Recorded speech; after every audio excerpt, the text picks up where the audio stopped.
E Paula, tá me ouvindo bem?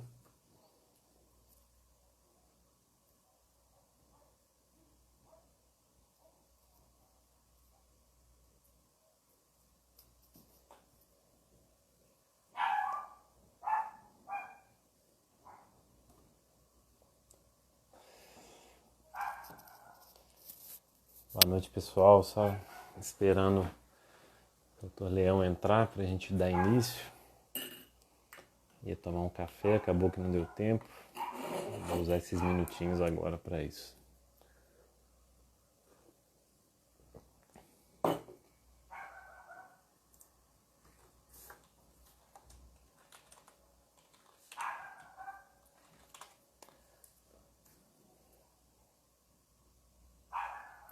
Vamos lá. Só um minutinho enquanto ele está entrando. O Zico está aproveitando para participar. Boa tarde, doutor Leão, tudo jóia? Jorge, Tá me ouvindo bem? ótimo. Ah, Tudo que meu. bom. Tô ouvindo Tá bem bom? também. Ótimo. Então, doutor, hoje a gente vai falar sobre um assunto que a gente volta e meia fala sobre ele aqui no canal, a gente, né, tenta atuar, né, de forma bastante incisiva, né, nesse assunto, e eu acho que é sempre muito importante a gente tratar desse assunto, né, e nada melhor do que trazer alguém que entende tanto sobre o tema quanto você. Então eu queria te dar, né, em primeiro lugar, boa noite, as boas-vindas e agradecer aqui pela oportunidade que você está nos dando, né, para a gente poder aprender mais um pouquinho ainda sobre esse assunto. Então, seja bem-vindo, doutor. Muito obrigado. Boa noite para você, boa noite a todas as pessoas que estão assistindo. Ah, você quer que te chame de doutor Leão, só Leão? Como que você prefere? Leão mesmo, vamos chamar de Leão. Pode ser Leão? Ah, que bom. Então, Leão, a gente sempre começa a nossa live, né, até antes da gente entrar no assunto, né, da semana, pedindo para o convidado se apresentar um pouquinho. Então, assim, quem é o Leão? Como que você chegou até aqui, né, para a gente começar, né, a nossa conversa? Bem, eu sou médico de profissão e sou secretário-geral do Movimento Pardo Mestiço Brasileiro, Nação Mestiça. O Nação Mestiça, ele é uma associação étnica de mestiços e de defesa do processo espontâneo de mestiçagem brasileira. Essa é a finalidade básica da associação. Pela nossa pesquisa, nós somos a única associação parda, especificamente parda, do Brasil. Ah, entendi.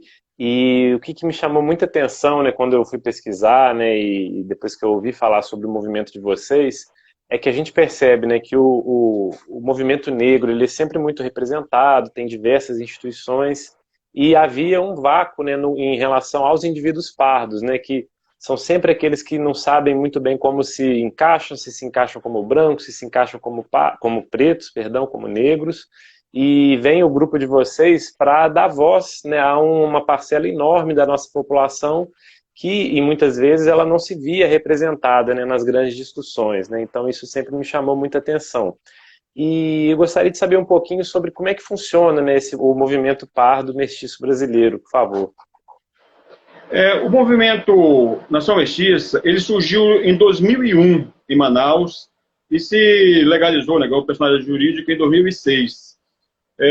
A associação, ela é uma associação étnica. Por exemplo, como que você tem a associação de Atuari, associação de Guarani, associação de judeu, sírio-libanesa, assim por diante, nós somos uma associação étnica. Quer dizer, ou seja, não somos só uma associação de miscigenados, né? Nós Uhum. temos uma questão de etnia. Ela surgiu em Manaus em 2001, quase que por acaso. Quer dizer, a gente foi fazer um site, fomos formular um site, e decidimos arranjar um assunto para o site. E escolhemos como assunto mestiçagem. Então, nós decidimos fazer um site sobre tudo que fosse referente à mestiçagem, história, livro, literatura, legislação, o que fosse. Daí, deu em nós a ideia, bora ver como é que, se existe outros sites no Brasil desse tipo. E não encontramos nenhum. Nós achamos aquilo meio estranho, né? Daí fomos pesquisar em sites estrangeiros e encontramos muitos sites nos Estados Unidos e encontramos vários sites na Europa sobre isso, encontramos na África do Sul e em outros países. Quer dizer, e curiosamente no Brasil não tinha nenhum site específico para isso. Daí, à medida que a gente fomos montando o site, o material, nós fomos descobrindo certos detalhes, né? Como estava sendo implantado no Brasil uma ideologia de eliminação do mestiço, do pardo. Quer dizer, começaram a classificar, naquele tempo, em 2001, era o Fernando Henrique Cardoso, ainda o presidente. Quer dizer, daí quando a gente fomos ver, a gente achamos que aquilo fosse um equívoco, né? Mas depois, com o tempo, não, nós descobrimos que era intencional, quer dizer, havia uma ideologia feita para desfazer o pardo, para classificar o pardo como negro. E daí surgiu uma questão, quer dizer, o movimento surgiu, em certo sentido, em Manaus por acaso, porque Manaus, ela fica no coração da Amazônia, de modo geral, pegando a Amazônia brasileira até a estrangeira, ela fica bem no centro da Amazônia. Quer dizer, e em Manaus, o pardo, ele até para vir contrário, um caboclo. Ou seja, a mistura de índio com branco. Quer dizer, esse é o pardo, não é o mulato, que é o padrão do pardo aqui do Amazonas e da Amazônia. É o caboclo. Quer dizer, então, quando essa história, né, desculpa a expressão, sem pé nem cabeça, de classificar pardo como negro, quer dizer, aqui no Amazonas fica uma coisa assim berrantemente absurda. Quer dizer, a coisa... Então, a partir daí, nós começamos a organizar. Agora, com o tempo, nós acabamos entrando em conflito mesmo, direto, com os movimentos negros aqui do Amazonas, em grande parte deles, a sua maioria talvez formada por gente que não é do Amazonas, quer dizer, porque nós queríamos participar de uma conferência de igualdade racial em 2005, e o pessoal estava chamando judeu, chamando cigano, chamando coisa, e o caboclo não podia participar. Porque dizia, não existe isso, o negócio de pardo, vocês são negros, vocês não querem se assumir, aquela história todinha. Quer dizer, nós tivemos que entrar até no Ministério Público aqui para conseguirmos, né, participar da conferência como mestiço, como pardo e não como negro. Quer dizer, porque normalmente as pessoas estão acostumadas a ver pessoas que querem provar que são negras. No nosso caso, o nosso atrito começou com o movimento negro porque nós somos pardos que não nos identificamos como negros e recusamos ser identificados como negro porque nós não somos. Quer dizer, não é porque eu não sou branco, eu não sou negro, não sou índio, não sou amarelo, sou mestiço, sou pardo. Quer dizer, daí é aí que tem, porque, como falei, essas pessoas elas querem forçar você a ser negro, desde que você não vai brigar com elas por uma vaga nas cotas. Daí não, daí chama de tribunal racial. Entendeu? Para impor para você a identificação como negro, qualquer um, eles aceitam. Nós somos o maior país negro fora da África, mas quando você chega na cota racial, não. Aí não, você tem que saber se você é negro mesmo, vamos já uma comissão. Meio para tu perceber um panorama do problema. Entendi.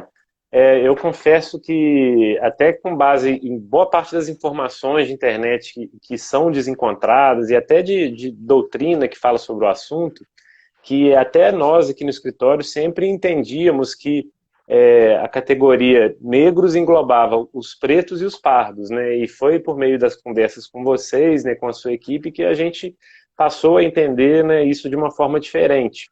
E uma coisa que me deixou muito curioso, né, é isso que você falou, né, a análise se a população parda, aonde ela se enquadra, varia muito de acordo com a intenção de quem está analisando aquilo, né? Então, quando é para falar que a população brasileira, mais da metade é composta por negros, o pardo ele é colocado junto com o grupo dos negros. Quando é para as cotas raciais, aí você separa. Quando é para analisar, por exemplo, população carcerária, você junta, enfim. A impressão que eu tenho, e tenho certeza que é a sua também, é de que vocês são utilizados, né, assim, os dados estatísticos dos pardos são utilizados de acordo com a vontade que a pessoa tem, né, com quem quer interpretar aquela situação, de acordo com o que é conveniente, né? Essa situação ela surge de uma questão curiosa. Para você ter uma ideia, quase 60% da população preta do Brasil, autodeclarada preta do Brasil, ela está em apenas 4 estados. Ela está em São Paulo, Rio de Janeiro, Minas Gerais e Bahia. Esses 4 estados, eles detêm quase 60% da população preta do Brasil. A questão é que esses 4 estados, né, principalmente Rio de Janeiro e São Paulo, eles detêm o controle sobre a mídia. Quer dizer, nós brasileiros, em geral, nós recebemos a mídia que vem do Sudeste.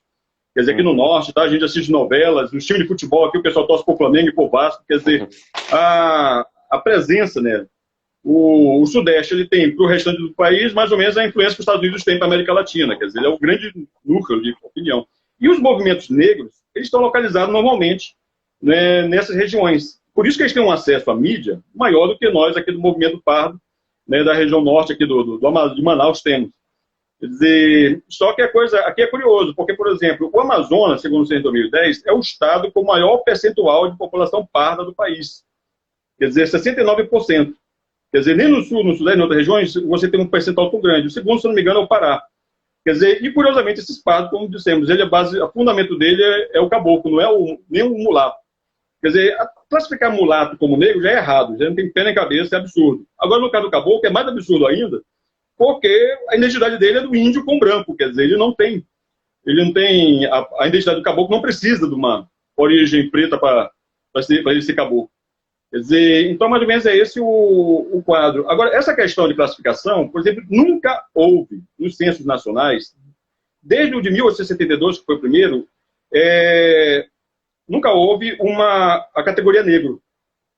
Quer dizer, até a categoria índio já teve unificada com a categoria pardo. Quer dizer, houve uma época que os índios eram colocados como pardos. Mas nunca houve, nos nossos censos, uma união entre pretos e pardos nos censos nacionais. O que aconteceu? Os movimentos negristas, né, que defendem essa tese, e quando eu falo negrista, não estou falando só de negro, não, porque tem branco que é negrista. Na realidade, a maioria dos grandes intelectuais negristas são brancos.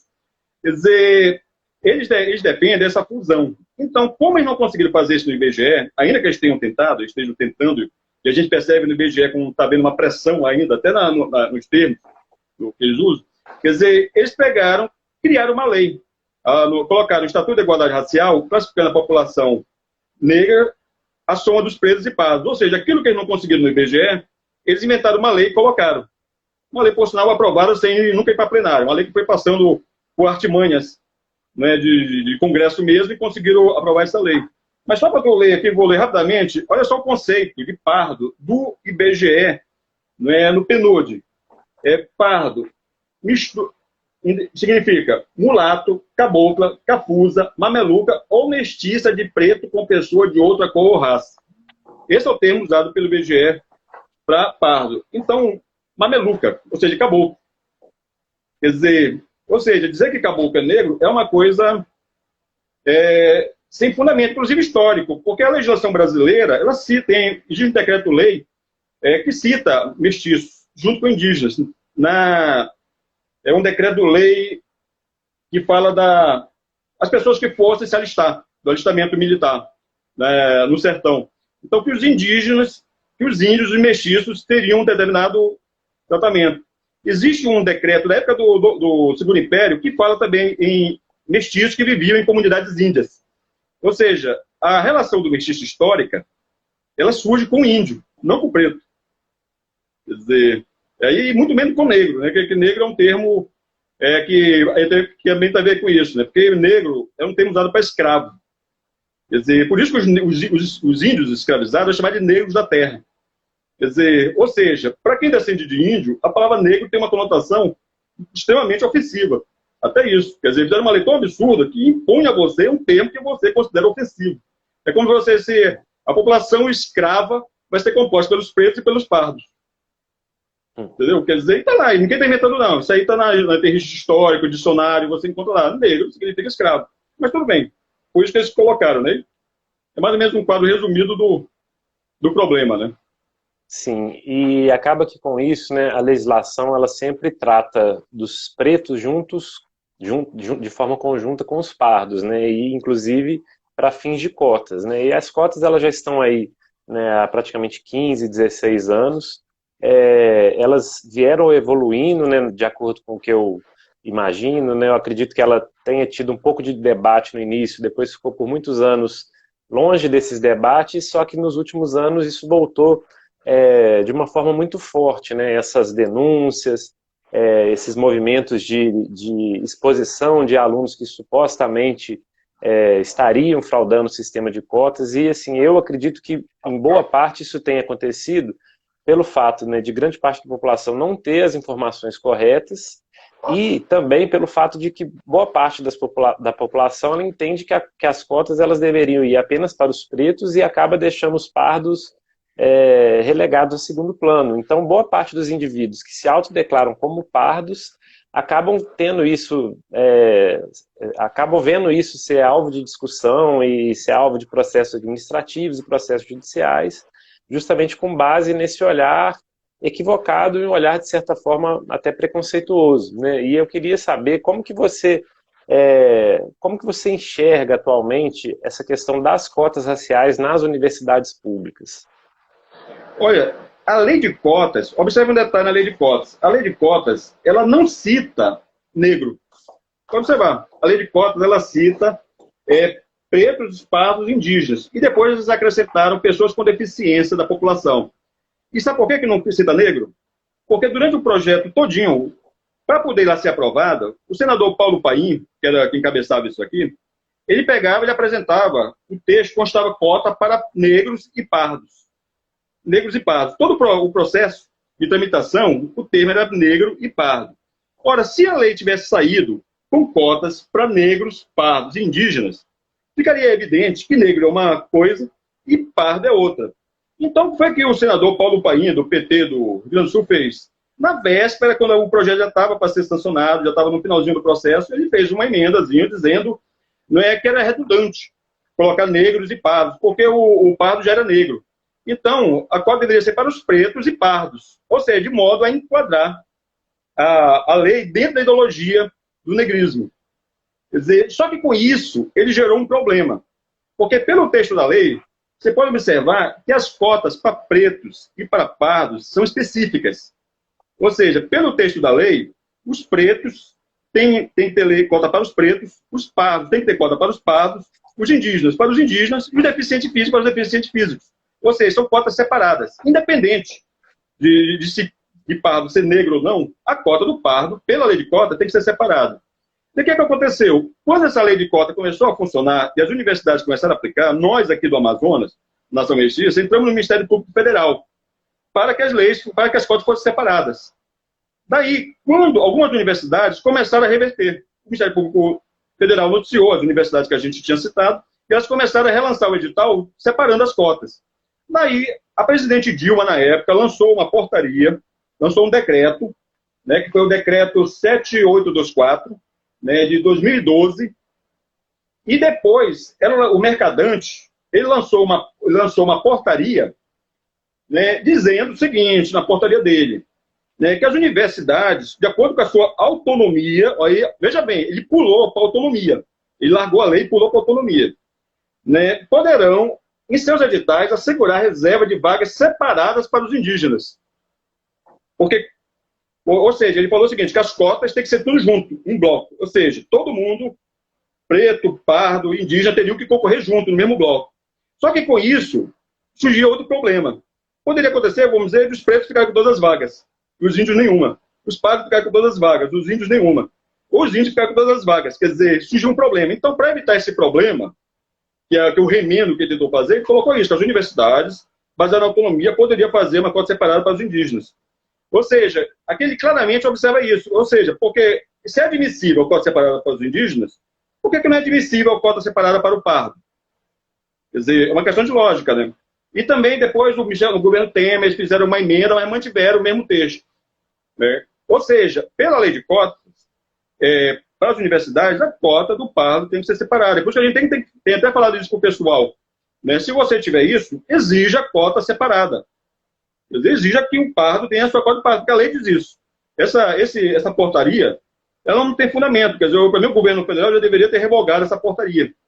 Quer dizer, depois disso, como eles viram esse problema, o que eles fizeram? Quando lançaram já a lei de cotas para funcionalismo público federal, para a administração pública federal, daí eles colocaram negros. E foi uma lei de 2014, ou seja, uma lei 2 anos depois, eles colocaram negros, entre negros, colocaram pretos e pardos, porque eles perceberam vamos dizer assim, o que aconteceu, a consequência da lei de cota, que ela deixou esse espaço para o pardo ter uma cota separada para o preto. E nós defendemos isso, que os pardos, principalmente nessa lei de cotas, nas universidades, defendam cotas separadas dos pretos. Quer dizer, porque a lei manda isso, dá direito a isso. E essa portaria, ela é ilegal, ela não tem fundamento. Como é que a administração pública quer restringir algo que a lei está assegurando? Quer dizer, é algo meio estranho. Agora, só para você ter uma ideia, como esse pessoal, eles são espertos,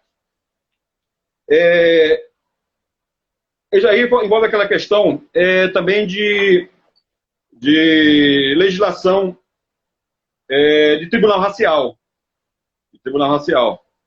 Quer dizer, o tribunal racial também não tem previsão legal. Se você observar a lei diz apenas que a CEPI, o Ministério da Cultura, ouvido a FUNAI, né, vai acompanhar o processo, avaliar o processo. Não fala em tribunal racial.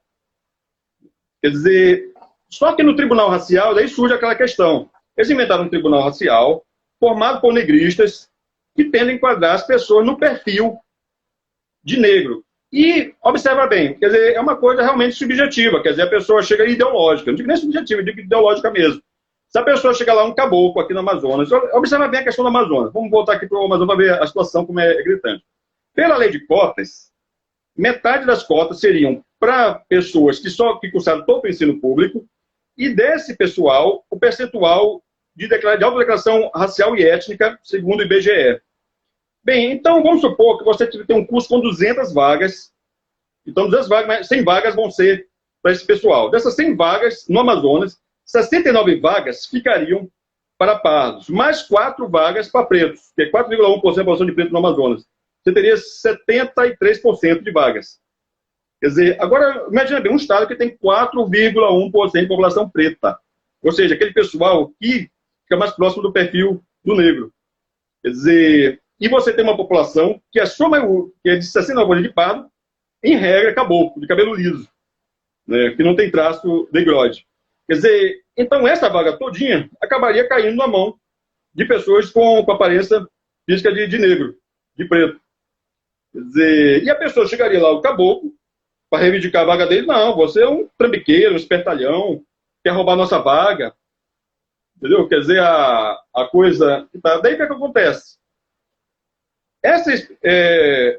O pessoal, para evitar isso, uma das coisas que eles fizeram, o que foi? Eles lançaram uma portaria, que é a 344 de 2017, do Ministério da Saúde. Por que no Ministério da Saúde? Né? Porque se você chegar para um médico, principalmente um médico de serviço público, e se ele disser, olha, você é pardo, ou você é preto, se o médico disser, você é pardo, você é preto, quer dizer, você que vai ter que provar que o médico está errado. Quer dizer, o cara diz, não, está aqui, ó, o médico está dizendo que eu sou pardo. Não, o médico está dizendo que eu sou preto. Você é médico? Não, eu sou antropólogo. Você é médico? Não, eu sou historiador. Você é médico? Não, eu sou matemático. Quer dizer, o médico está dizendo que eu sou pardo, e sou que é matemático, que é antropólogo, que é historiador, está querendo dizer que o médico está errado. Então prova que o médico está errado. Quer dizer, então o que foi que eles fizeram? Fizeram essa portaria, estabelecendo que nos formulários do SUS, né, deveria ser registrado a autodeclaração, não o posicionamento do médico. Olha só, para tentar evitar que o documento do SUS seja visto para coisa. Se fosse criança ou uma pessoa, por exemplo, que fosse chamada família. Quer dizer, ou seja, a família, para evitar todo o tempo que o médico classificasse, para evitar essa questão. Por isso que até a gente recomenda o pessoal, né, se você tiver uma declaração de um médico dizendo que você é pardo, que você é coisa, use isso na justiça. Né, vai até, se você é classificado num tribunal racial desse, eu até aconselho o pessoal, olha, vai numa delegacia, faça um boletim de ocorrência, relate o caso, diz, olha, está aqui, eu sou pardo, eu estou seguindo as leis do IBGE, que o IBGE não tem aquela identificação, não tem tribunal racial no IBGE, e eles estão dizendo, esse pessoal aqui está dizendo que eu não sou pardo. Então, eu quero que vocês chamem eles aqui para eles provarem que eu não sou pardo, porque eu estou seguindo tudo que o IBGE está dizendo. Quer dizer, porque a ideia do pessoal é isso, é preciso inverter o ônus da prova. É preciso que esses tribunais aqui provem que a pessoa não é parda. Né, que fizeram uma coisa absurda, quer dizer, estão fazendo...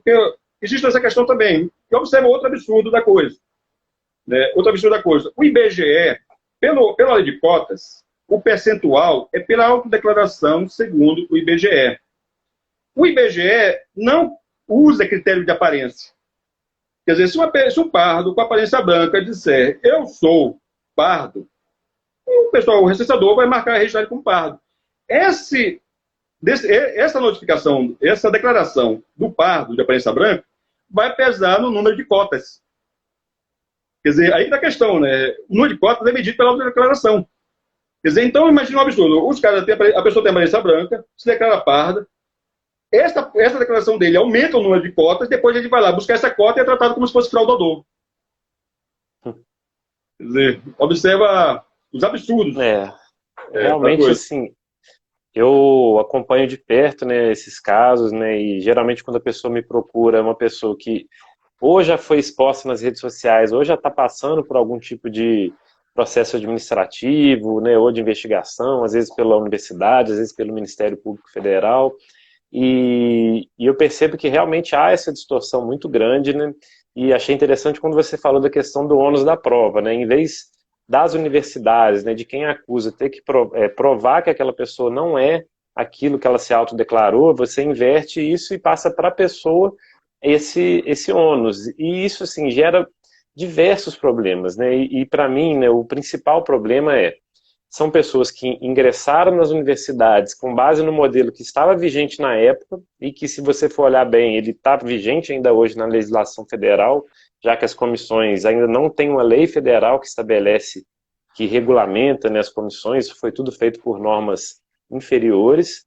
Então, pessoas entraram numa época em que se exigia apenas a autodeclaração, elas assim o fizeram, né, confiando que o que ia valer era a forma como ela se enxergava, e agora, né, anos depois, algumas pessoas 5, 6 anos depois, passam a ser questionadas segundo critérios totalmente novos, né? Aqui em Juiz de Fora, por exemplo, a UFJF utiliza 3 critérios, que é o do fenótipo, o da ascendência direta, ou seja, você tem que provar se o seu pai ou a sua mãe se encaixa como negro, preto ou pardo, e a questão de relato, de preconceito e discriminação. Então, assim, são requisitos completamente subjetivos e o pior, né, ao meu ver, como advogado, criados depois que a pessoa ingressou, né? Então, assim, a partir do momento que você permite a criação de regras posteriores, né, para avaliar casos antigos, você cria um estado totalmente de exceção, né? Um estado em que tanto o tribunal, né, os juízes, quanto as leis são criadas depois que os fatos acontecem, isso gera distorções, assim, totalmente inaceitáveis e ilegais, né, não só do ponto de vista jurídico, como do ponto de vista social, cultural, étnico, enfim, né? Eu não consigo expor de forma mais clara o meu descontentamento com a forma como isso vem acontecendo hoje em dia, né? E na prática eu percebo muito isso. Você passa a ter que comprovar que pessoas que se autodeclararam como pardas se encaixam no modelo que foi estabelecido por eles. Então, além de ter essa situação de legitimidade e legalidade da criação de critérios posteriores, ainda tem isso que você fala muito bem, dessa união dos pardos e pretos como se fossem a mesma coisa, ou vindo sempre do mesmo lugar, quando na prática, né, na realidade, a gente sabe que não é assim. Vocês têm recebido muitas pessoas que estão passando por esse tipo de problema, né, alunos que foram denunciados, que estão sendo expostos nas redes sociais? Nós recebemos muito pessoas que pedem declarações de que elas sejam pardas para nós. Porque também isso é uma questão que nós também vemos que as pessoas... É uma questão, é o seguinte, por exemplo, quando você vê as cotas dos indígenas, né, dos índios, eles não usam o critério de aparência. Eles não usam o critério de aparência, usam o critério étnico. E pelo critério étnico, você não adota aparência, o critério étnico. Quer dizer, você adotar aparência para pardo também não tem sentido. Porque o pardo pode ter qualquer aparência. O que caracteriza o pardo é ele ser mestiço. Tanto que até no próprio Censo Nacional, o censo de 1890, pardo foi substituído por mestiço. Quer dizer, então muitas pessoas às vezes nos procuram para nós darmos declaração de que elas sejam pardas. Quer dizer, o problema é que essa declaração elas acabam entrando em outro processo aí de... por exemplo, teve um rapaz que ele pediu para nós uma declaração do comércio, nós fizemos essa declaração, e por acaso o processo dele foi cair na mão daquele juiz Douglas, eu não sei o que é Douglas, o nome do juiz, que ele trabalha até com a Educafro. Quer dizer, na distribuição foi cair na mão, né, de um juiz, que ele é branco, né, mas negrista. Quer dizer... de Niterói, não? Foi um caso de Niterói. William Douglas? Foi parar na mão, foi cair na mão do ministro, do juiz Douglas e tal, não estou me lembrando o nome dele aqui. Quer dizer, William Douglas, será? William Douglas, isso. Isso. Ele trabalha com a Educafro, quer dizer, a Educafro ela tem essa ideologia de que pardo seja negro e tudo mais. Quer dizer, então, e aconteceu também outro caso desse, também de outro rapaz que também foi recusado e não conseguiu sucesso. É por isso que hoje em dia nós até pedimos para as pessoas que elas consigam do juiz, que ele atribua ao Nação Mestiça, ao nosso movimento, à nossa associação, nós dizemos se a pessoa é parda ou não. Como acontece com os índios. Os índios, assim, o pessoal da cota para indígena, eles têm que apresentar RANI, registro de nascimento indígena. Daí ele tem que provar que ele pertence a uma comunidade índia. Tem os índios lá. Eles dizem, não, fulano de tal, ele realmente é índio, é aqui da nossa comunidade, ele realmente, nós índios estamos dizendo que ele é índio. E ninguém questiona a aparência dele. Se o cara chegar lá, for loiro, olhos azuis, dizer que ele é índio, tá ali na coisa. Como tem índio na Bahia que tem aparência de cabelo, de aspecto de negro na Bahia.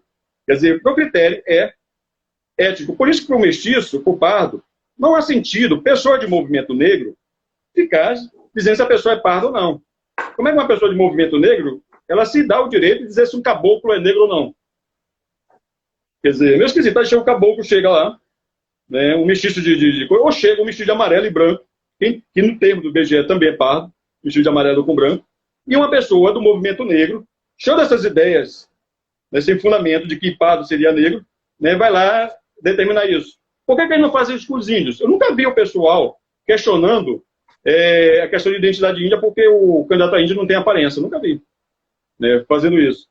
Quer dizer, agora eles fazem isso para cima dos pardos, fazem esse tipo de exigência para cima do pardo. Quer dizer, então por isso que é preciso essa questão também. É preciso, né, e aí muita questão de formação também, não só dos advogados, mas a questão também dos juízes, porque muitos juízes foram educados nessa. E até porque no Brasil você não tem muita tradição de legislação para mestiço. Por exemplo, no Canadá, na Constituição do Canadá, consta como povos nativos do Canadá os esquimós, os índios e os mestiços. Porque o mestiço é um nativo. Porque ele nasceu do índio. Então ele é um nativo, é um povo nativo. Quer dizer, os pretos não são. Até a gente fala aí do movimento negro, olha, vocês não são nativos. É como se vocês viessem da África e quisessem eliminar o nativo. Quer dizer, na realidade, esse processo de transformar pardo em negro, ele tem um aspecto de genocídio. Que é uma coisa que pouca gente normalmente não recorre a isso. Nós até colocamos essa questão. Por quê? Porque o crime de genocídio, e aí surge a questão de legislação. O Brasil, ele é signatário da Convenção para a Prevenção e Repressão do Crime de Genocídio. Isso aqui é decreto de 52. E essa convenção, ela especifica diversas características para genocídio, e uma delas coloca o seguinte: na presente convenção, entende-se por genocídio qualquer dos seguintes atos cometidos com a intenção de destruir, no todo ou em parte, um grupo nacional, étnico, racial ou religioso. Daí exemplifica como tal, ou seja, exemplifica, não é? Ou seja, no genocídio você quer eliminar o grupo. Essa planeta. E essa ideologia do movimento negrista é essa. Ele quer eliminar o pardo. Ele quer eliminar o mestiço. O mestiço não pode existir como separado do negro. Quer dizer, é aquela questão, é certo, nas cotas fazem isso e jogam esse pessoal para o limbo. Quer dizer, você não é negro o suficiente para poder ser enquadrado nas cotas, mas ao mesmo tempo você não pode ser pardo. Não pode dizer, tá bem, eu não sou negro, mas eu quero a cota dos pardos. Não. Pardo não tem direito, porque a cota do pardo pertence aos negros. Mas aí você vê, no crime de genocídio, ele coloca coisas, por exemplo, causar lesão à integridade mental de um grupo étnico. Efetuar transferência forçada de criança de um grupo étnico para outra. Quer dizer, o que a lei, o Estatuto de Igualdade Racial faz quando classifica pardo como negro? Você está impondo uma identificação negra a pardo, a um povo mestiço. Quer dizer, é um imperialismo. Gilberto Freire já tinha até previsto isso, chamava de imperialismo africano, a ideologia da negritude. Quer dizer, o negrismo, ele é imperialista africano. Quer dizer, é como se ele é imperialista africano e ele é racista, também por outro aspecto, tem uma ideologia racista atrás disso. Porque é a ideia de que ser de raça é superior a ser mestiço. O que é o mestiço nesse sentido? É o vira-lata. É o vira-lata. O vira-lata tem raça e tal. E o cão de raça, não. Doberman, Chihuahua, aí não. O cão de raça tem valor, tem pedigree, tem qualidade. Os nazistas também tinham essa ideia. Na lei de Nuremberg, eles aceitavam que alguns mestiços, que eles chamavam de judeu, semita com ariano pudesse ser classificado como arianos. Mesmo nos Estados Unidos, havia lei nos Estados Unidos que se você tivesse 16 avos de índio, você podia ser classificado como branco. Ou seja, o racista, ele aceita que certos mestiços sejam enquadrados dentro do grupo racial. O que normalmente o racista tem medo é que o mestiço tenha identidade própria. Quer dizer, então, essa questão desse aspecto racista da legislação é que normalmente não tem sido questionada. Quer dizer, normalmente as pessoas não costumam ir até o Suprema Corte e dizer, olha, essa lei aí é racista. É racista porque vai contra essa convenção, é racista por esse aspecto. Quer dizer, ou seja, lei que classifica pardo é racismo. E o pessoal, quando contesta isso, tem que começar a colocar isso mesmo, isso é racismo. Quer dizer, não é só aquele racismo que a gente costuma, não, é racismo que vai diferenciar pelo pardo, é racismo porque quer acabar um grupo étnico mesmo. E nós, mestiços, aí acontece uma questão. O movimento negro aqui no Amazonas, eles estão tentando anular a nossa legislação. Aqui no Amazonas, nós criamos a lei do Dia do Mestiço, que reconhece os mestiços como um grupo étnico. Nós aprovamos no Amazonas, foi reconhecido pelo Estado do Amazonas, no Estado de Roraima, no Estado da Paraíba, no Estado de Mato Grosso. Eles reconheceram o mestiço como uma etnia, um grupo étnico. Então, e nós fizemos o seguinte, pela lei, onde houver vagas para outro grupo racial, fica assegurada a representação do mestiço. Quer dizer, se tiver vaga para negro, tem que ter vaga para o mestiço, e separada dos negros. Os movimentos negros aqui estão tentando acabar com a lei. Os movimentos negros aqui, eles chamam de rever a lei, mas no fundo eles querem acabar com a lei por causa disso. Quer dizer, é por isso que nós falamos, normalmente as pessoas, elas não observam isso. Quando o pardo tenta obter a vaga das cotas sem se identificar como negro, é isso que ameaça, que dá medo a esses tribunais raciais. E é isso que desmonta o tribunal racial. Porque você tira a autoridade do movimento do tribunal racial. Você vai dizer para o pessoal, pro negro, como é? Se você é negro, com que direito você tem de dizer a nós pardos se nós somos pardos ou não? Se você não é pardo? Entendeu? Quer dizer, esse que é o... Existe legislação para isso. Isso, querendo ou não, a gente acaba tendo que falar um pouco, né, do princípio da autodeclaração, né? A gente já falou um pouco sobre ele aqui, e era o critério que é utilizado até hoje pelo IBGE, era utilizado em grande escala pelas universidades públicas, no mínimo até 2018, que é o princípio pelo qual cabe ao indivíduo se determinar, né, de acordo com a maneira como ele se entende, a maneira como ele se enxerga, o meio no qual ele está inserido, e era um princípio que vinha sendo respeitado, né, e a gente via poucos problemas relacionados às questões das cotas, porque se dava uma prevalência muito grande a esse princípio. E agora a gente está vendo, nesse movimento todo que tem acontecido, né, desde 2018, né, de 2018 para cá, da transformação do critério da autodeclaração para o critério da heteroidentificação, que é justamente a questão da análise por parte das comissões criadas pela universidade, né? Tanto instituições criadas, previstas no edital, né, no início do concurso, no início do vestibular, contra as quais eu também tenho uma série de críticas, mas acredito que elas sejam menos piores do que aquelas comissões que são criadas posteriormente ao ingresso do aluno, e aí acaba que você tem esse conflito, né, da autodeclaração que a pessoa prestou com essa heteroidentificação, que é a maneira como uma outra pessoa avalia aquele aluno, aquela pessoa que está prestando um concurso público. E aí é uma coisa que você já apontou muito bem, que é o quão complicado é alguém que não se enquadra como pardo ter que avaliar se uma outra pessoa é pardo ou não, né? Porque ela acaba olhando para aquele aluno, né, que tem, por exemplo, a pele mais clara e tentando identificar ele como membro, por exemplo, do grupo dos negros, né, ou do grupo dos pretos, e como existe uma diferença muito grande entre o que ela imagina como preto e o que verdadeiramente né, ou com o que são os indivíduos pardos, né, porque era para aquela pessoa ser comparada com os pardos e não com os pretos. Acaba criando esse modelo todo de desigualdade, de discriminação e de uma série de pessoas que se autodeclaram como pardas por direito, né, tanto por ter a ascendência de indivíduos pardos, como também por se identificar dessa forma, né, no seu dia a dia, sendo avaliadas por outras pessoas e com base nos critérios criados pelas próprias pessoas, né? Não são critérios previstos na lei, não são critérios previstos nos editais, e aí você dá margem tanto para aspectos subjetivos como também para aspectos ideológicos, né, que é o que você falou muito bem. Né? E isso é muito complicado. A gente interessante que saiu um acórdão de um caso aqui, de uma pessoa que ela foi, eu vi aqui, está no Tribunal Regional Federal.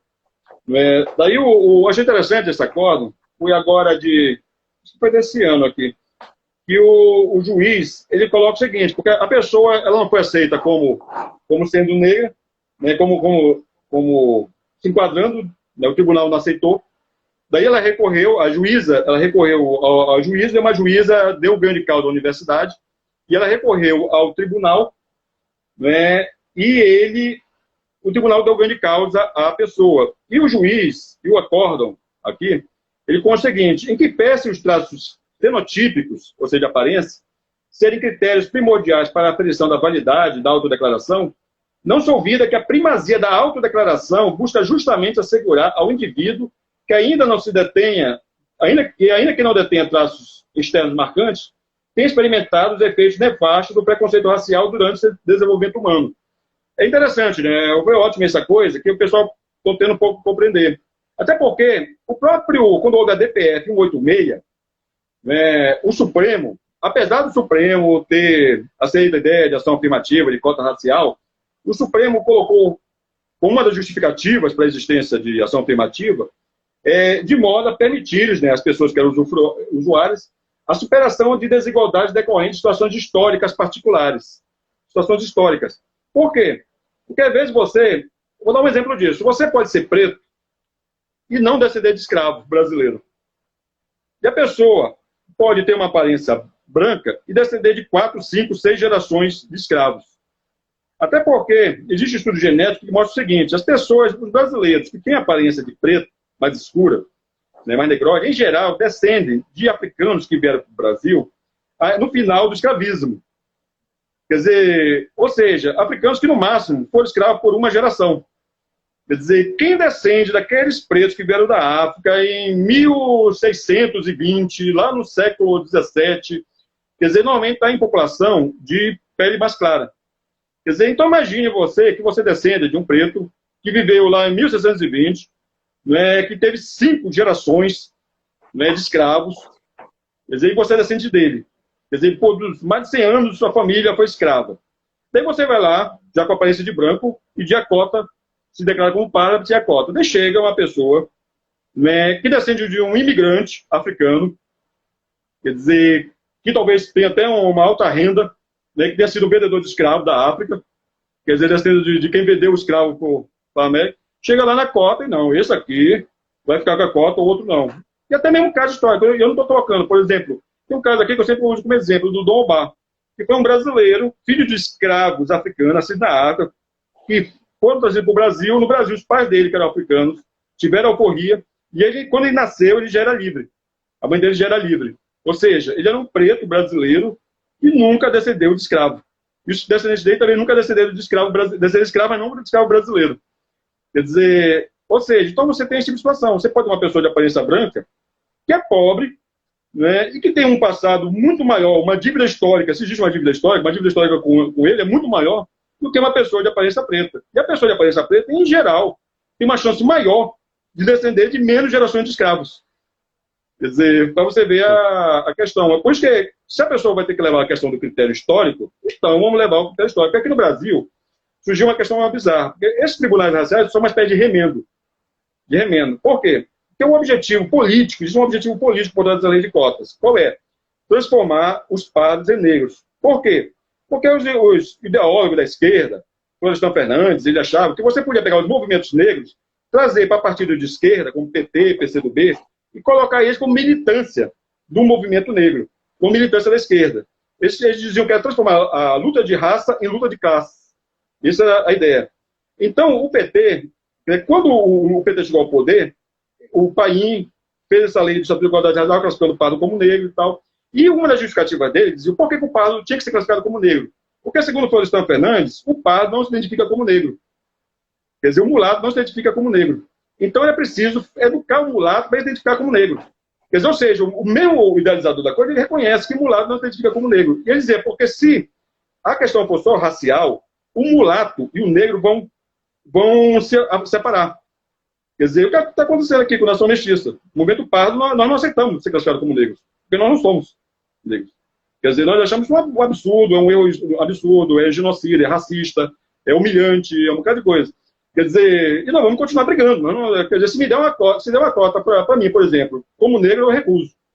E na nossa experiência aqui acontece muito disso. A gente vai para evento, o pessoal diz, não, se tu aceitar ser negro, a gente dá uma vaga. A gente diz, não, a gente só aceita se a gente for como pardo, como mestiço. Quer dizer, então, a ideologia que está por trás disso é essa. E o que acontece? Para poder... Só que se eles colocam na lei, por exemplo, serão beneficiados com a cota as pessoas cuja aparência os predispõe à discriminação racial, pronto. Aí resolvido a questão. Se a pessoa se pela aparência você... o sujeito aqui acha que o sujeito A é mais sujeito à discriminação por racismo do que o sujeito B, é uma questão. Agora não, só que eles querem eliminar o mestiço. Para eles o pardo não pode ter identidade própria. Por isso que eles dizem, na lei, eles precisam enquadrar o pardo como negro. Só que quando ele enquadra o pardo como negro, surge esse problema. E para corrigir esse problema que essa intenção política de eliminar o pardo gera, eles criam o tribunal racial. Ou seja, até nisso, existe um desvio de finalidade. Existe um desvio de finalidade, porque a finalidade, aquilo ali, é exatamente isso, é remendar a lei. Né? Para poder não mudar na lei a coisa. Sim, e uma coisa que eu percebo também, né, que todo esse movimento de denúncias, de exposição de supostos fraudadores, eles têm uma intenção de supostamente acabar com as desigualdades, acabar com as situações de injustiça, e tudo com base nos critérios que eles entendem, né, da forma como eles percebem a população e a sociedade brasileira, sem embasamento na lei. E o que mais me deixa preocupado, né, é que mesmo que a intenção deles possa ser até uma intenção positiva, né, de acabar com desigualdade, acabar com injustiça, pessoas ocupando vagas que não deviam ser delas, né, elas acabam criando uma série de outras ilegalidades, uma série de outras injustiças. Então, para você, teoricamente, você tentar resolver um problema, você cria outros tantos e problemas às vezes até maiores. Assim, eu vejo o impacto que as pessoas que sofrem esse tipo de denúncia sofrem. Eu sei que pessoas, uma parcela pequena, ocupa essas vagas de forma indevida, ainda que utilizando-se da falta de regulamentação, da falta de legislação específica, mas eu sei, pela minha experiência aqui no escritório, que a grande parte das pessoas prestaram a sua autodeclaração com boa fé, realmente se identificam como pardos, nunca imaginaram que estavam agindo de forma incorreta, e aí você pega, né, com base nessas intenções de diminuição das desigualdades, acabar com as injustiças, criando um cenário de caos completo na vida dessas pessoas. São pessoas que estão sofrendo discriminação, que não podem mais ter rede social porque sabem que vão ser alvo de ataques, que estão tendo que ter acompanhamento psicológico, psiquiátrico, tamanhos os danos que eles e a família deles vêm sofrendo. Então, assim, eu acho que é um debate muito válido. A gente nunca se posiciona aqui contra as cotas, a gente não entra nesse cerne dessa discussão, e eu acho até que é uma discussão importante da gente ter, mas a gente evita entrar nela porque a gente sempre pega os casos numa hora que não tem muito espaço para discussão, a gente precisa defender o direito daquele aluno e fazer isso da melhor forma possível, mas, né, por mais que a gente deva falar desses assuntos, a gente tem que tomar muito cuidado com a quantidade de pessoas que estão sofrendo preconceitos, sofrendo de injustiças no meio do caminho, sofrendo penalidades, tendo que correr atrás de advogado, de processo, enfim, tendo a vida revirada do avesso por conta de todo esse posicionamento, né? Então isso é uma coisa que nos chama muita atenção. Verdade. Eu acho que as pessoas, elas têm material na legislação que permite processar a universidade por racismo, por discriminação, tem material para isso. Quer dizer, eu acho que as pessoas que são discriminadas por essa questão, porque muitas pessoas, às vezes, ficam com medo, obviamente, de desagradar a universidade, já que vai haver retaliação, perseguição e tal, e preferem não confrontar, né, a própria universidade. Mas que existe, legislação para isso existe. Quer dizer, para você levar isso até para outras coisas. Vou dar um exemplo disso. Pelo decreto, por exemplo, olha só, existe um decreto, que é o decreto 8750, de 2016, que institui o Conselho Nacional de Povos e Comunidades Tradicionais. É um decreto. Nesse conselho, uma das vagas da representação da sociedade civil é reservada a... É o item... o artigo... Tá, eu não estou pegando aqui o item. É o artigo 4, artigo 4º, inciso 28. Reserva vaga a caboclos. A caboclos. Quer dizer, ou seja, se a pessoa chega lá e diz, peraí, como é que e reserva para negros, para outros grupos? Quer dizer, então, se pardo é negro, como é que tem uma vaga aqui para o caboclo separada dos negros? Tem um decreto, né, de 2016, quer dizer, ou seja, é preciso que quando uma universidade tente enquadrar um pardo como negro, ela leve um processo por racismo. Racismo mesmo, porque ela está querendo eliminar uma identidade étnica. Essa é a questão, tem que ir para cima da universidade, né? Tem que fazer esse pessoal pagar, né, esse absurdo, porque existe o genocídio, essa questão da legislação, de legislação histórica, como nós mostramos no Brasil, que tem decreto-lei que cita mestiço explicitamente. Quer dizer, então essa postura existe disso, porque essas pessoas causam dano. Por exemplo, eu mesmo. Quando houve a lei de cotas raciais, houve o debate sobre a lei de cotas raciais, eu tive palestrando pela Nação Mestiça no Senado, da época, uma audiência. E na frente de todo mundo, quando eu falei que eu era mulato, né, o pessoal do movimento negro que estava lá me chamaram mulato de mula, na frente de todo mundo. Não saiu ninguém preso daquilo ali. Eu fico imaginando se fosse o contrário. Né, se tivesse lá atrás um bocado de gente do movimento mestiço e começasse a comparar um representante do movimento negro, né, com alguma coisa ofensiva, com um animal, com o sentido de ofender, de injuriar. Né, e na hora o pessoal se mobilizar e tal, a repercussão, de aparecer na mídia, aquele negócio todo. Né, quer dizer, eu sei, o pessoal me chamaram de falar que eu vou me identificar como mulato, eu seria mula. Né, por isso, na maior, eu estou em pleno Senado da República. Quer dizer, ou seja, isso é uma questão, porque aqui no Brasil, é uma questão séria, aqui no Brasil as pessoas para se criar o preconceito de que só o negro é que pode ser vítima de racismo. Quer dizer, isso que era um preconceito. Primeiro, que era um preconceito que preto não possa ser racista. Enquanto, por exemplo, na África, a gente entra em comunicação com o pessoal dos movimentos mestiços lá da África, na África do Sul, do Colorede, da África do Sul, e lá os coloredes são extremamente discriminados pelos negros, pelos pretos, quando eles chegaram ao poder. Quer dizer, quando o Mandela chegou ao poder, os pretos chegaram ao poder, inclusive por cotas raciais. Sabe o que fizeram na África do Sul? Eles fizeram o seguinte: quando os pretos chegaram ao poder, eles pegaram e começaram a criar cotas no emprego.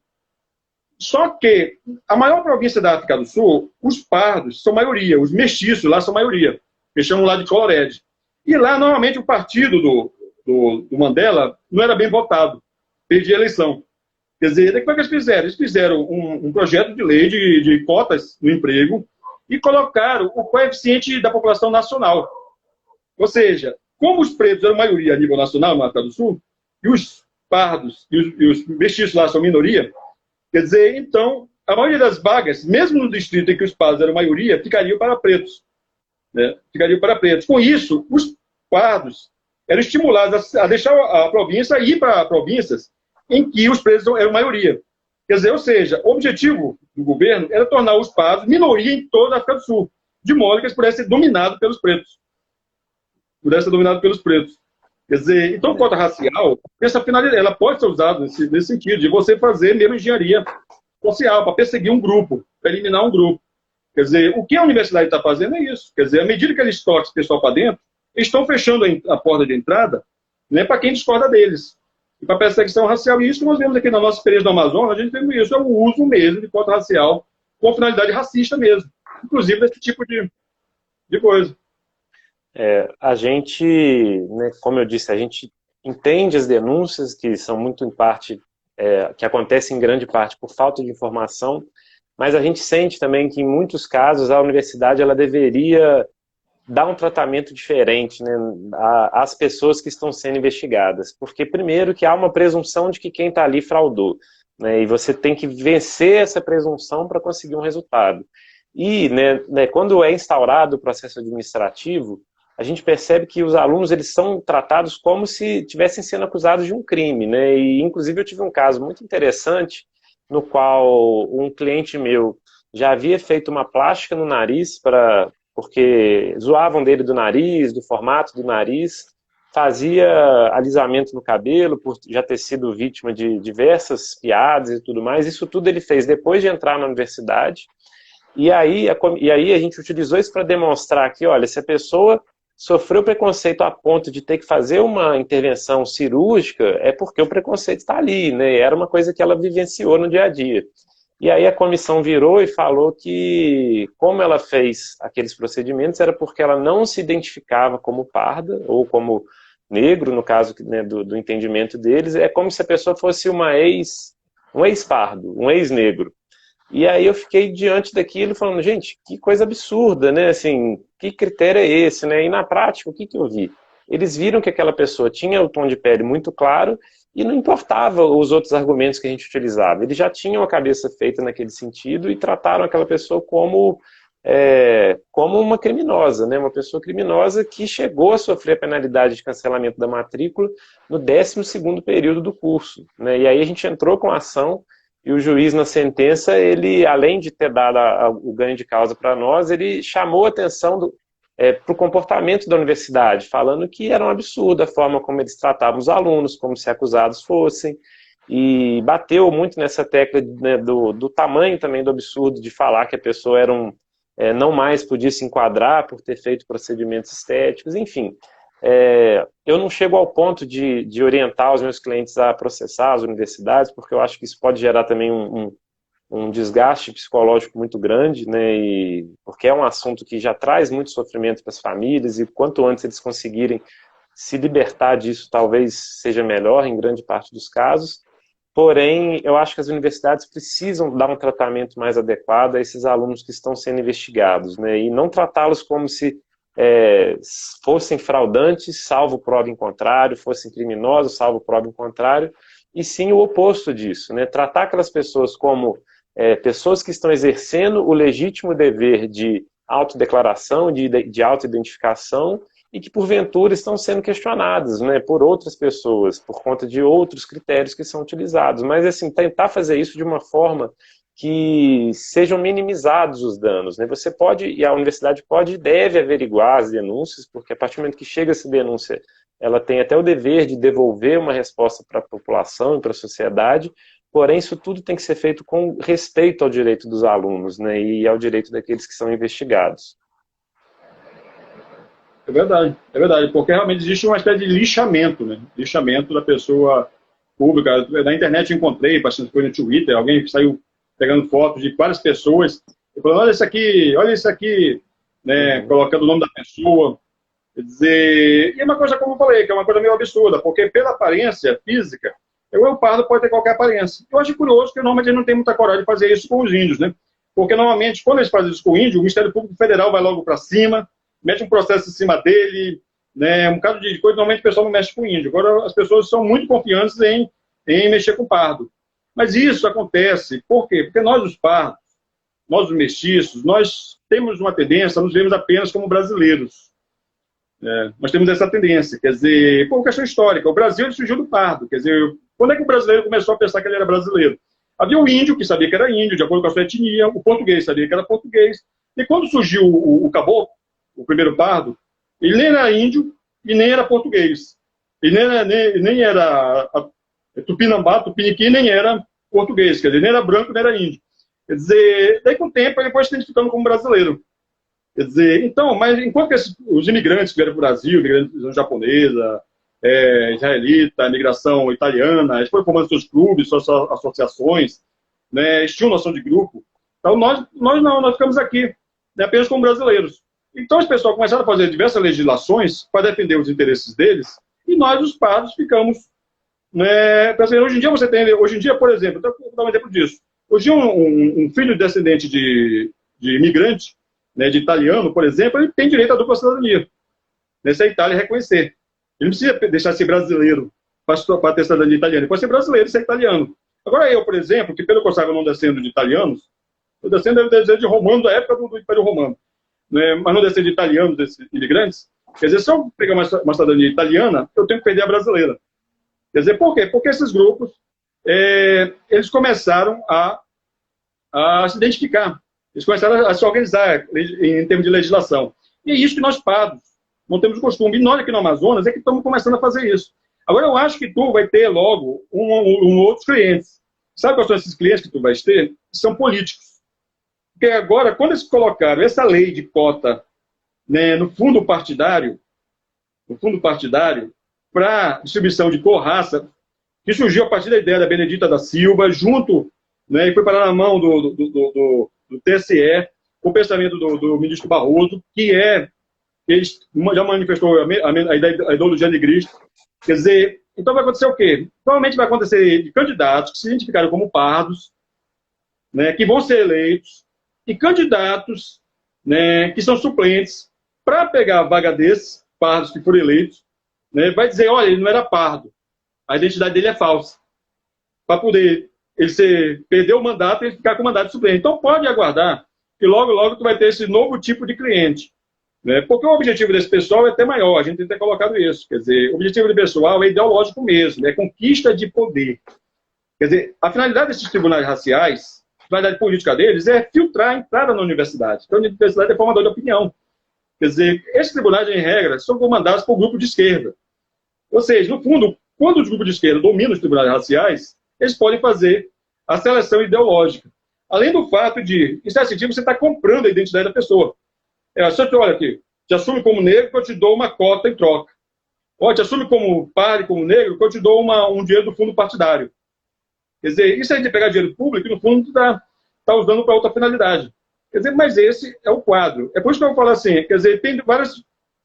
Existe essa questão do pardo, né, ele usar, procurar, não questionar a coisa de tentar entrar na questão puramente administrativa, mas ele pode, e até além disso, ele pode mesmo inverter a situação, quer dizer, ir para cima da universidade, do tribunal racial. Olha, vocês vão ter que provar que eu não sou pardo, se vocês não provarem, eu vou processar vocês, estou dando moral, eu vou processar vocês por racismo, vou processar vocês que vocês estão com crime de genocídio, contra a minha identidade parda. Quer dizer, mais ou menos isso. É por isso que nós até estamos pedindo, nós estamos orientando o pessoal atualmente, a isso. Peça ao juiz que atribua ao movimento pardo mestiço brasileiro, nós somos a única associação parda do país, dizermos se a pessoa é parda ou não. Quer dizer, quem tem que dizer que se pardo é pardo somos nós os pardos. Eu não estou aqui, eu não quero dizer se o sujeito é negro ou não. Eu não quero saber se o sujeito é índio ou não, como eu não sou índio. Eu não quero dizer se o cara é branco ou não. Eu não vou dizer se o sujeito é judeu ou não é judeu, como eu não sou judeu. Quer dizer, eu não sou... Quer dizer, quem vai dizer que alguém é batista são os batistas, não são os católicos. Da mesma forma, quem vai dizer quem é católico é a igreja católica. Quem vai dizer quem é brasileiro somos nós os brasileiros. Não pode o japonês chegar lá, os japoneses, e ficar decidindo, não, nós decidimos que é fulano de tal é brasileiro. É isso, rapaz. Nós brasileiros é que decidimos quem é brasileiro e quem não é. Então nós, os pardos, é que temos que decidir quem é. Olha, observa a ironia. O pessoal falou tanto no lugar de fala, né? Lá moda essa expressão. Porque é lugar de fala, tal de, acho que é de Jamila Ribeiro, esse pessoal aí, cabelo guinão, esse pessoal do movimento negro, que fica falando de lugar de fala.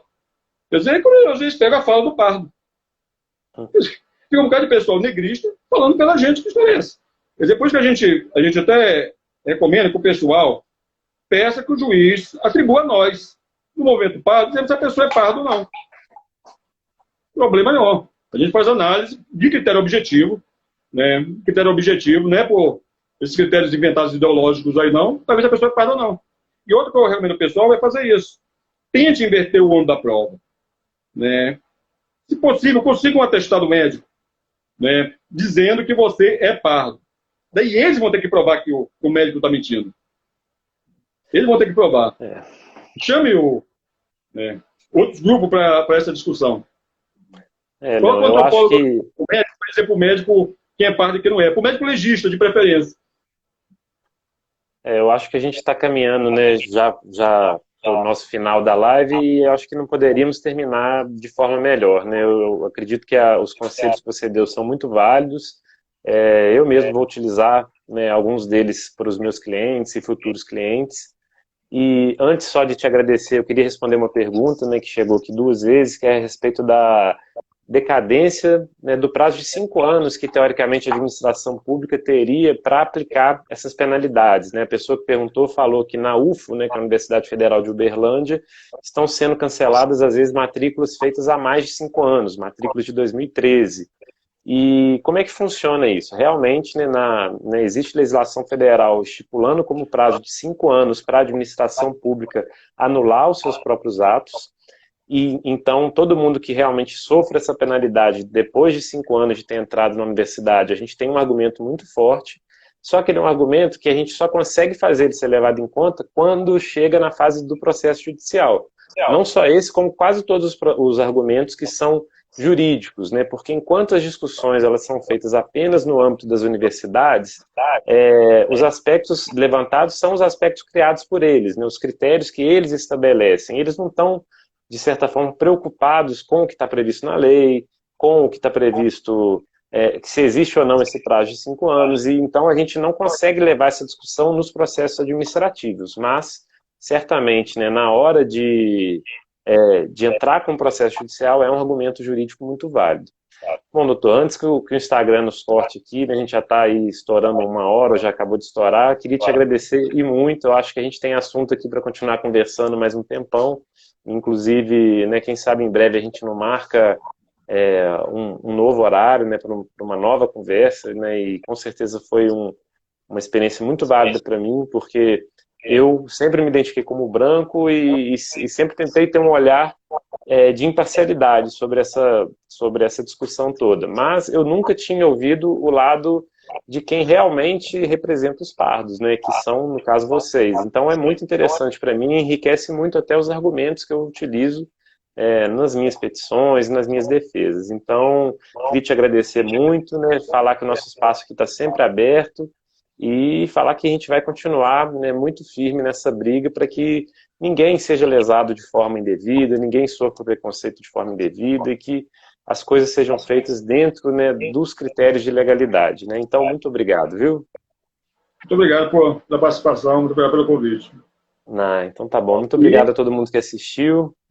Pode falar, doutor Tico, acabei te cortando. Não, muito obrigado.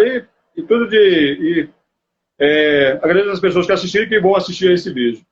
Isso, a gente vai postar ele agora na nossa página, né? Tenho certeza que muita gente vai acompanhar ele aí nas próximas semanas. E em breve a gente marca uma nova conversa. Tá, joia? Muito obrigado. Obrigado. Boa noite, pessoal. Até mais.